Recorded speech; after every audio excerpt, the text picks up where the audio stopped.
നിങ്ങളുടെ മനസ്സിനെ ആശ്രയിച്ചിരിക്കും കേരളത്തിലെ ഭരണം ആർക്ക് എന്നുള്ളത്. പറഞ്ഞോളൂ. നിങ്ങളെ തിരുത്തി കുറിക്കരുത്. ഇല്ല, ഞങ്ങൾ ഒരു തിരുത്തലും കൊടുക്കത്തില്ല. ധൈര്യമായിട്ടോ ഞങ്ങളൊന്നും തിരുത്തി കുറിക്കത്തില്ല. പറഞ്ഞോ. മീഡിയാസ് ആണ് കേരളത്തിന്റെ വിശ്വസിക്കാൻ പറ്റത്തില്ല ഏറ്റവും വലിയ ശാപം. അതാണ് ജനങ്ങളെ തിരുത്തി കുറിക്കുന്നത്. എന്നാ നിങ്ങൾ തിരുത്തി കുറിക്കാതെ ഒരു അഭിപ്രായം. ജനത്തെ മണ്ടത്തരമാക്കുന്നത് അതാത് സമയത്ത് ഏറ്റവും വലിയ പ്യൂറോ വർക്ക് നടക്കുന്നത് മീഡിയാസ് ആണ് ജനത്തിന് ഏറ്റവും കൂടുതലും ഇവിടുത്തെ. ചേട്ടൻ നമുക്കെതിരാണ്. നിങ്ങൾക്കെതിരാണ്. ചേട്ടൻ ആർക്കെതിരാണ്? അതങ്ങനെയാണ്. യു ഡി എഫ് വെച്ച് കഴിഞ്ഞാൽ ഇവിടെ ഒന്നും നടക്കില്ല. ആര് വേണം? പിണറായി ഫാൻസ് ആണ്. എന്തുകൊണ്ട്? വികസനം ഇനി ഒരു 10 വർഷം കൂടെ കൊടുക്കുവോ? 20 വർഷം കൊടുക്കും. രാഷ്ട്രീയ ചൂട് എങ്ങനെയുണ്ട്? രാഷ്ട്രീയം ചൂട് തന്നെയാണ്. ചർച്ച ചെയ്യാറുണ്ടെന്ന് തോന്നല്ലോ രാഷ്ട്രീയ. ആരായിരിക്കും ഭരണം വരണമെന്ന ആഗ്രഹം. പിണറായി വേണോ? പിണറായി തന്നെ വരണമെന്ന്. സതീശൻ വേണ്ടേ? രാജീവ് വേണ്ടേ? വേണ്ട. രണ്ടുപേരും വേണ്ട. വികസനം ഇവിടെ കേരളം കുതിക്കുക. കേരളം എങ്ങോട്ട് കുതിക്കുന്നു? വികസിക്കുകയാണ്.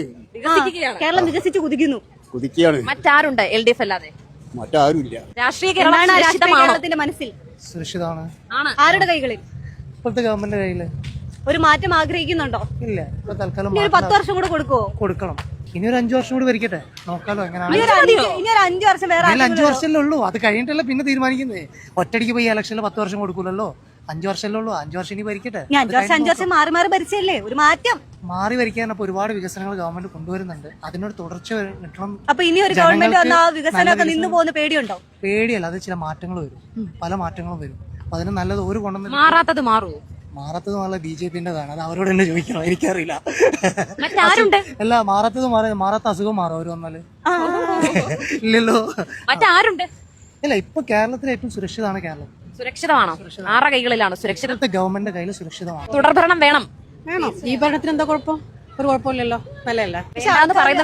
ഇവരില്ലെങ്കിൽ ഇനി വരുന്നതാരോ കോൺഗ്രസ്. അവർ തമ്മിലുള്ള അടി തീർത്തിട്ട് തന്നെ തീരുന്നില്ല. അപ്പൊ ഇതിങ്ങനെ പോയിക്കോട്ടെ, അതല്ലേ നല്ലത്.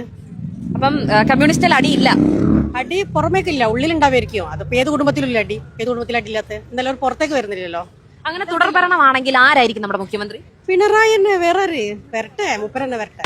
ആരായിരിക്കും അപ്പം ഭരണത്തിൽ വരേണ്ടത്? ഭരണത്തിൽ വരേണ്ടത് എന്റെ അഭിപ്രായത്തിൽ പിണറായി വിജയൻ തന്നെ. വീണ്ടും മുഖ്യമന്ത്രിയായിട്ട് പിണറായി തന്നെ മതി. ഇനി മതിയല്ലോ. അദ്ദേഹത്തെ വേണ്ടാന്ന് പറയാനുള്ള കാരണങ്ങളല്ലേ ഇല്ലാത്തത്. ആൾക്കാരങ്ങ് മടുത്തെന്ന് പറയുന്നല്ലോ 10 കൊല്ലം കൊണ്ട്. പറയുന്നവർക്ക് കാരണം പറയട്ടെ. അവർ മടുക്കാൻ എന്തെങ്കിലുമൊക്കെ കാരണം കാണണമല്ലോ, അത് എണ്ണി പറയട്ടെ. അല്ലെങ്കിൽ ഇതിന് 10 വർഷം മുമ്പ് നടന്ന ഭരണത്തെ കുറിച്ചിട്ടും ഇപ്പത്തെ ഒന്ന് ഒരു രണ്ടും കൂടെ ഒന്ന് കമ്പയർ ചെയ്ത് അവർ പറയട്ടെ. അങ്ങനെ ഒരു 3 പോയിന്റ് അങ്ങ് പറഞ്ഞേ. ഞാൻ 3 കുട്ടികളുടെ അമ്മയാണ്. അവര് 3 പേരും ഗവൺമെന്റ് സ്കൂളിലാണ് പഠിക്കുന്നത്. ആദ്യം ഇംഗ്ലീഷ് മീഡിയം. ഇപ്പം മൂത്ത ആള് +2 എത്തിയിട്ടുണ്ട്. അപ്പോൾ അവളെ ഞാൻ പ്രൈവറ്റിലും പഠിപ്പിച്ചിട്ടുണ്ട്, ഗവൺമെന്റ് സ്കൂളിലും പഠിപ്പിച്ചിട്ടുണ്ട്. വ്യത്യാസം എനിക്ക് നന്നായിട്ട് അറിയാം. പിന്നെ ഞാൻ 10 വർഷം കോയമ്പത്തൂർ താമസിച്ചതാണ്. അപ്പൊ അവിടുത്തെ പ്രൈവറ്റ് സ്കൂളിലാണ് മോള് പഠിച്ചത്.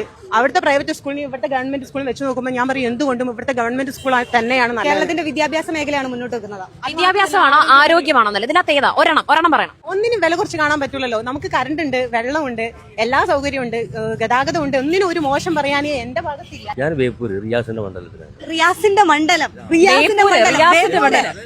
ഒരു ഹൈ പ്രൊഫൈൽ മണ്ഡലം. അവിടുത്തെ ഒരു രാഷ്ട്രീയ ചിത്രം എങ്ങനെയാണ്? LDF-ന് അനുകൂലമാണ്. തുടർഭരണം ഉണ്ടാകുമെന്നാ പറയുന്നത്. ഉണ്ടാവേണ്ടതാണ്. ഇപ്പോഴത്തെ ചുറ്റുപാട് അങ്ങനെയാണല്ലോ. കുറെ വികസനങ്ങളൊക്കെ ഈ നാട്ടിലുണ്ടല്ലോ.